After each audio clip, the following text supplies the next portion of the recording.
Kia ora no.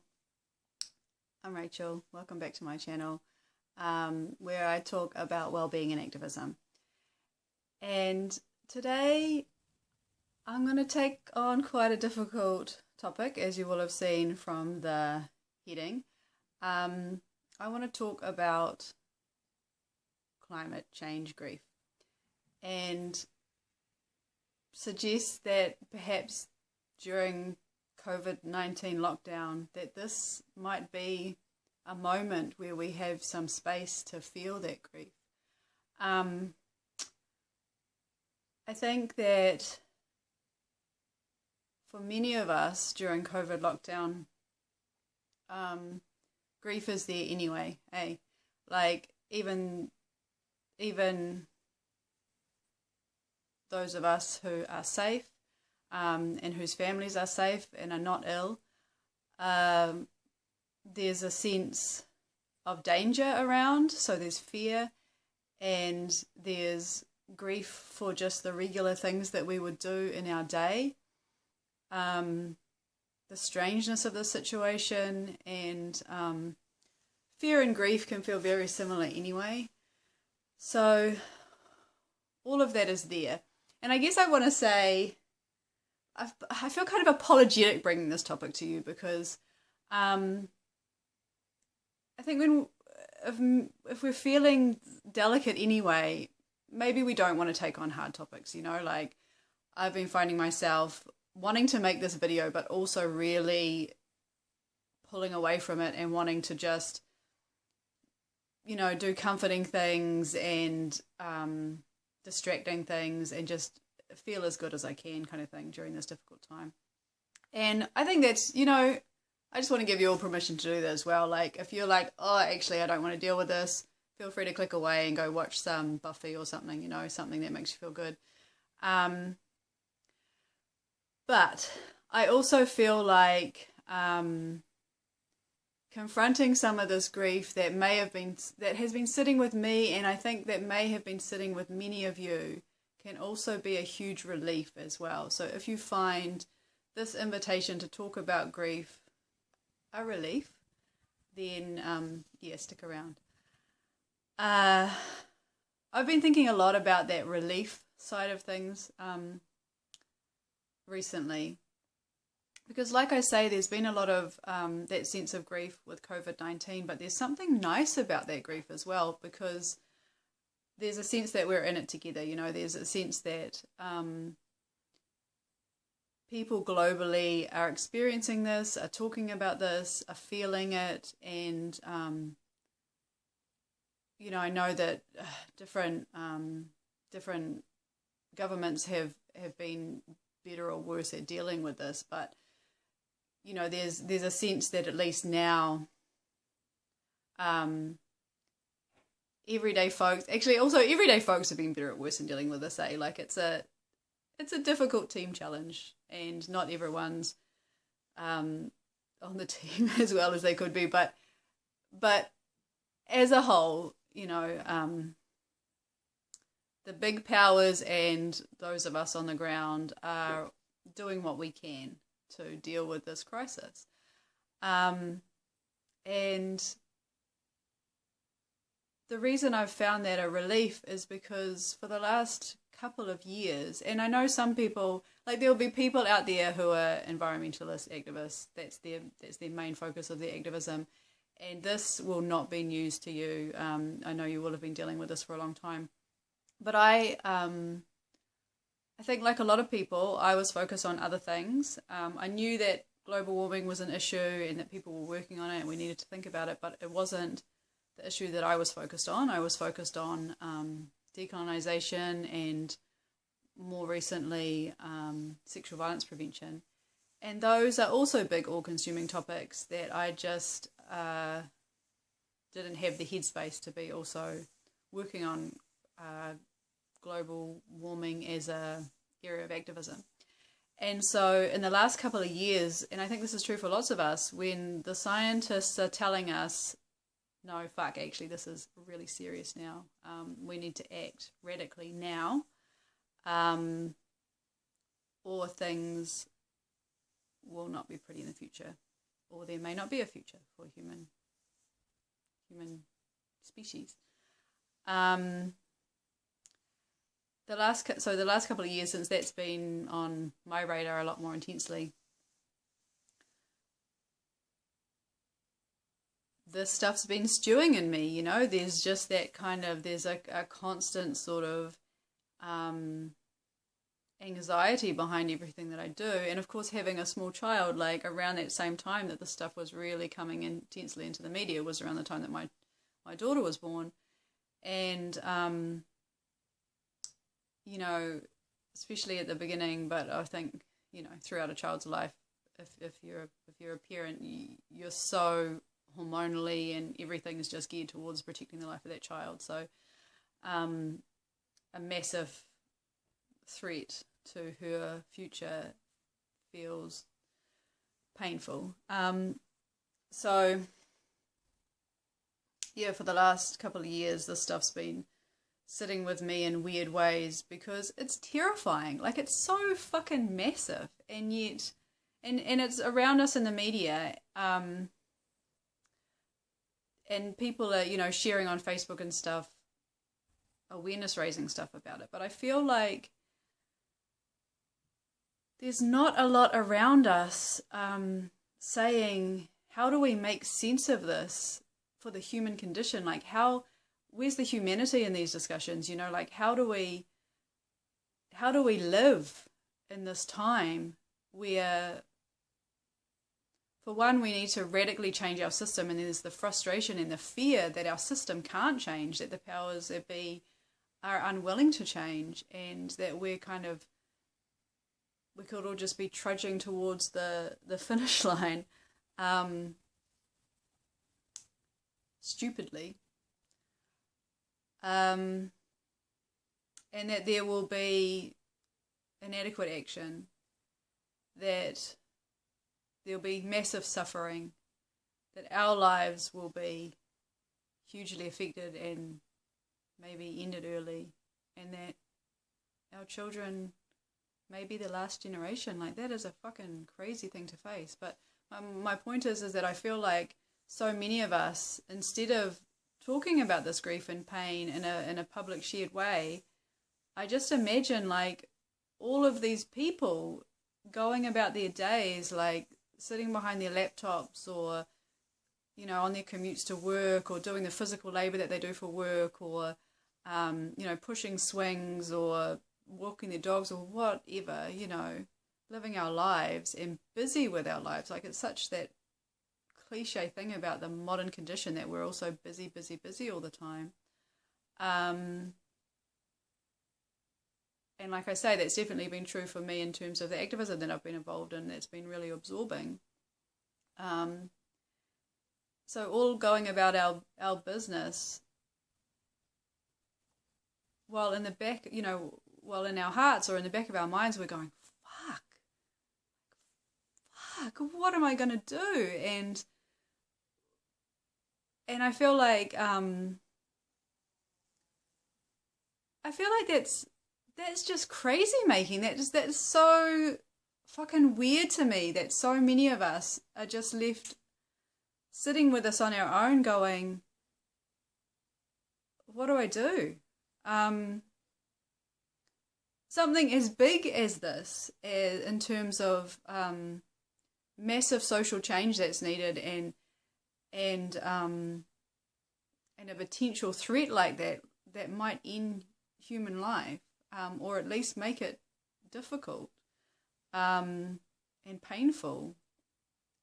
Confronting something like that, and yet it feels like we're not really confronting it together, that we're sort of left as individuals at the moment to work out what to do. And I think that the conversations that do happen tend to be, like the stuff that I see coming through on social media tends to be either awareness raising, like climate change, hey, climate change, let's do, you know, something needs to happen with this. Or it's, you know, advice like on the more like, here's what you can do side of things, of sort of like, you know, don't fly if you can avoid it, kind of thing. Try to drive your car less, plant some veggies, maybe some trees if you can.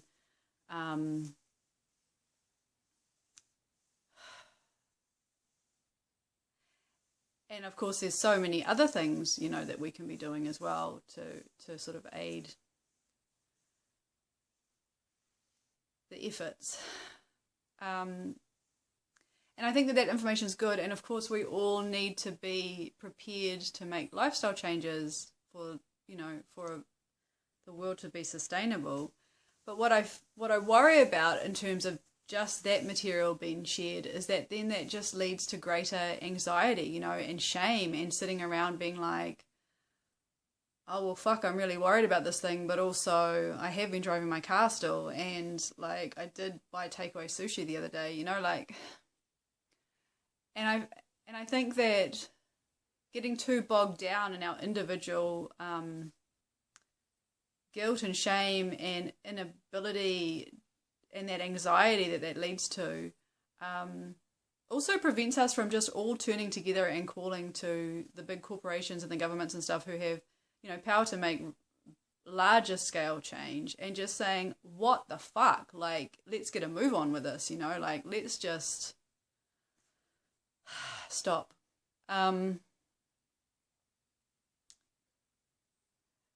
So I want to get into that other side that I say of confronting the grief. I'd like us to be talking about something other, like I say, I'd like us to be talking about something other than global warming is an issue and here's 4 lifestyle things you can change now. I'd like us to be talking about how it feels to be living in this time. And like I say, I feel like that's not happening enough. I want to hear that from other people because I need help with it myself. And maybe this is happening in spaces that I haven't been seeing, maybe there are artists or musicians or poets or whatever that I'm not aware of. And if you are aware of them, please share them below. Or, maybe there's hui and stuff happening in Indigenous spaces that are really confronting these things. Maybe you and your loved ones are talking about this in your home. I feel like the conversations that I've had with my close friends and my partner and family and stuff don't get there, and it is hard to get there. It's hard.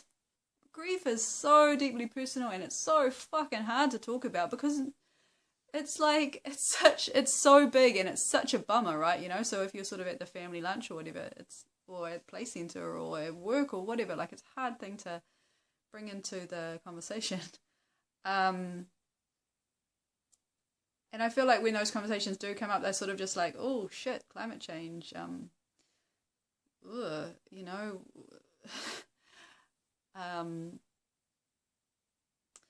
or they're kind of like get into that, it's scary and let's sort of talk about possible solutions. But it seems to be very easy to go to the sort of possible solutions of, like that government should be doing or whatever.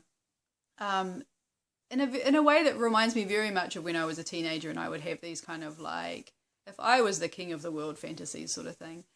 And I don't, it's probably comforting for us to have those kind of conversations because it makes us feel some sort of like control because we can intellectually think of things that could help, but we don't have any power to tell, well, we do have power to ask government to make changes, but what I mean is these little schemes that we come up with don't necessarily go anywhere is what I'm saying. And I think they're also just a way of avoiding the pain. And it's very natural. I don't want to be, sorry, I'm going to have a sip of tea because I'm getting the,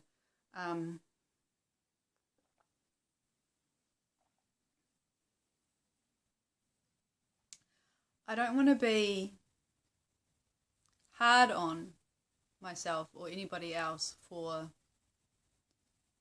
not facing this pain, because it's natural. It's natural for us to turn away from emotions that big, this kind of level of fear and shame and just grief at the idea that we might be living in a way, or allowing a way to continue that could desperately hurt future generations. I want to say, like, of course, all the scientific predictions could be wrong. Maybe things will work out better than they are. We don't know. We're not in the future. But I guess what I'm saying is there's a real threat here, and we're feeling that threat, I think. And I think it's easy to turn away from that. So I guess my suggestion here is that while we have maybe a bit of space during this lockdown, and you might be watching this video well after COVID-19 lockdown, and I hope that it's still useful to you, but it does feel like it could be a time where globally we all have a chance to step back from some of that busyness. Many people will also be extra busy if they work in fields that are essential care at the moment, but many of us have a chance to, even if we're still working, to sort of have more time at home to just not have to face up to other people, just be with ourselves and our feelings, and get curious about what we're feeling, and lean into some of that. And maybe once we do that on our own in a personal space, there might be more ability to talk about it with each other, online, but also once we come out into the world again.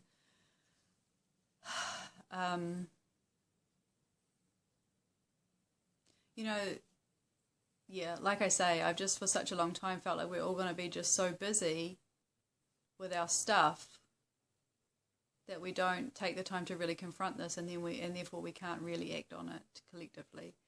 I hope I'm making sense. Like I feel like I might not be, because I'm not in a place where I've processed all this stuff myself and can be really clear and thought out about it. I'm rumbling with this myself. Like, I actually tried to make this video a few days ago, and I just sort of cried and stared into space and made no sense. And what was interesting about that, though, is that also, just fortunately, the thing was unusable because of something weird that was in the shop. But the funny thing about that is that I'd been really afraid to make this video. It had been wearing on the back of my mind. And one thing that I want to say, I guess, is that we often think that that we're often afraid of the darkness, the heaviness of grief. And I want to say that, or just remind people, because I know a lot of you will know this, but that the opposite of grief isn't joy. The opposite of grief, it's not lightness. I think the opposite of grief, when there's danger like this around us or pain like this around us, is anxiety. It's just that kind of gnawing, hyper alert, confused, gross state that we can get into. And it was interesting that I'd been feeling that gross state for weeks, knowing I wanted to make this video. And like I say, for years I've been experiencing this shit and finding it difficult to talk about and worrying about talking about it. And like I say, I've been feeling this yucky feeling for ages and not knowing how to talk about it. And after crying into the camera the other day and allowing myself to feel some of it, I immediately felt better that afternoon. And I'm not saying that we're all going to just walk around being fucking happy after we start talking about this stuff. But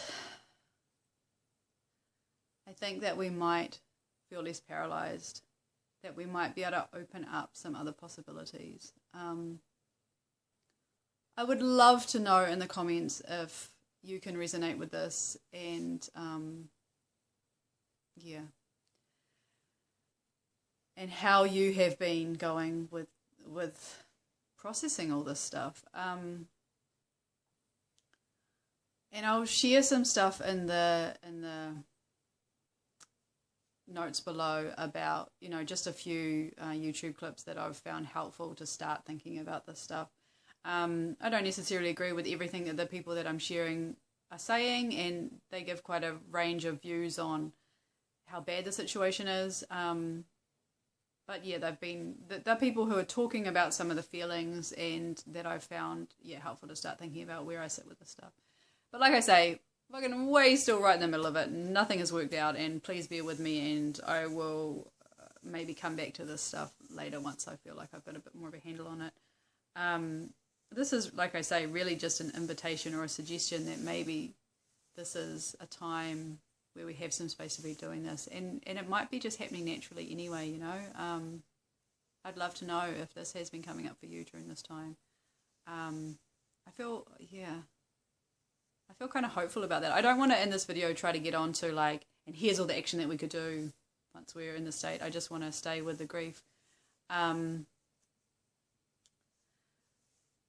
But I guess what I'm doing here is just making an argument for the grief, because like it makes me think too. One of my brothers is a rock climber. He does really what I think are just amazing feats of human bravery and ability in his climbs.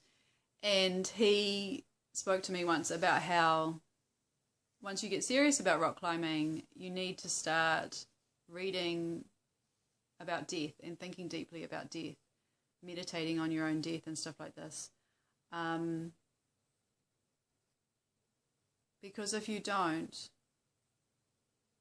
at a really crucial moment in a climb, you'll panic because you'll be afraid of dying, and that's when you'll make the mistakes that really put you at risk.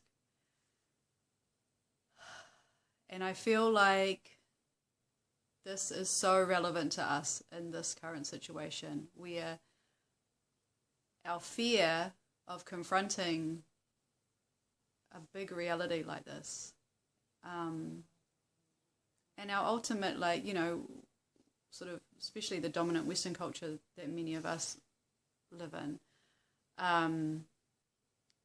is very fearful of death and doesn't talk much about death and doesn't give us a lot of language or tools on how to deal with death.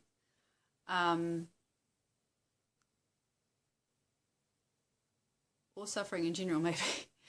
And so I think if we don't have these conversations and lean into this grief and feel those feelings, come to terms with some of those feelings, and this is useful stuff to do anyway, right? Because we are all, you know, going to die at some stage anyway, whether it's from climate crisis or at the end of a happy, healthy, productive life.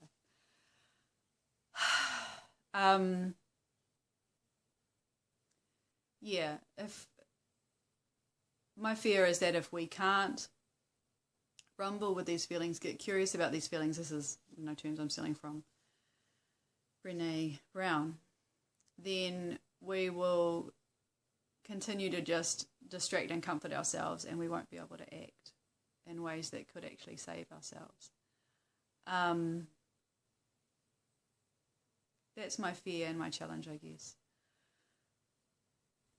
And so, originally when I was going to make this video, I was talking a lot about my own sense of loss and fear, and actually I don't feel so inclined to do that now. I think that grief is deeply personal, and that everyone's going to be in different, have different things that they feel about that, different things that they fear. So I'm going to leave that with you, and maybe that's a bigger conversation that could be started in the comments or had in different places with your loved ones.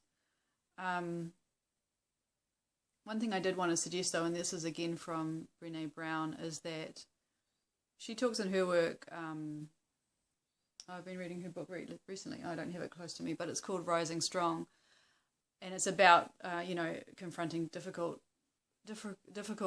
situations and emotions. And she says that, like from her research, the areas, the sort of the things that come up, the three sort of themes or whatever of grief, are a sense of loss, a sense of longing, and a sense of feeling lost. And all of those feel very relevant to me around this issue. And I think that those could be starting points to, like I say, I'm just in it. I'm just starting it. I haven't even got a well thought out list of how I would answer, where I sit with each of those three things. But I think that thinking about what we have lost or what we stand to lose, the longings that we have, and confronting a feeling of feeling lost could be useful things around climate change. I guess I want to say too, like I say, I don't want to get too much into my own grief around this, or my own sense of what I think should change. I think you will all have a sense of that. But I do wonder as well if this package of grief is not just about like the environment and future generations and food security and stuff like that, but also maybe there's grief there as well. And I just want to suggest this. I feel like it's been coming up for me. Grief there as well. Add a change to our known world, like what, that part of me that despite for years wanting the revolution to come and being like, will this be the moment? Will this be the moment?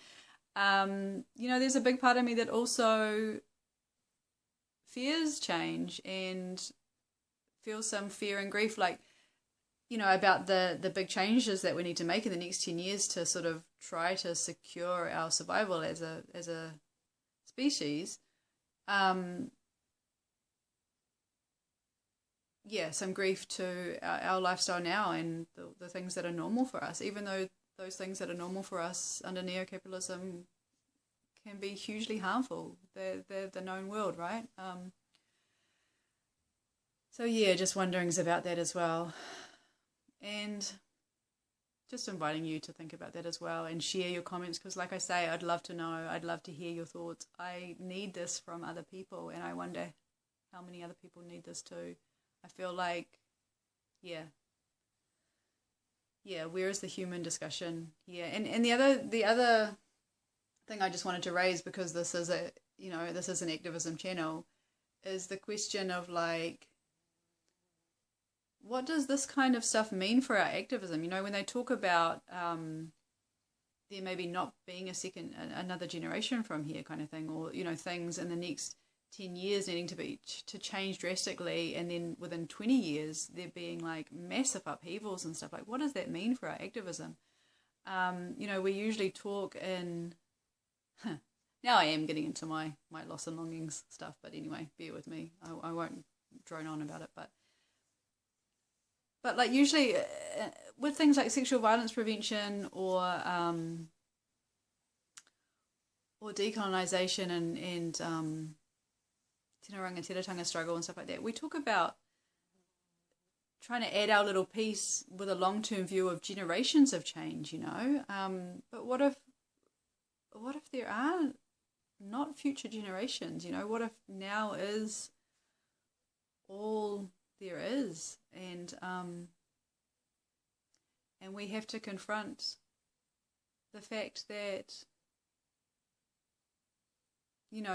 that part of our egos that wanted to save the world, and that we were unable to save the world. I don't want to depress people. I'm hoping to just connect with things that people may be feeling. I don't think that that's the final thing to say about what our activism is. I'm just saying these are some of the struggles and the pains that come up for me. And I just want to know what other people are thinking about it. I want to talk about it. I want to not sit afraid and alone with this. And I want us to all be able to then come together and say to governments and corporations, give us our fucking future back.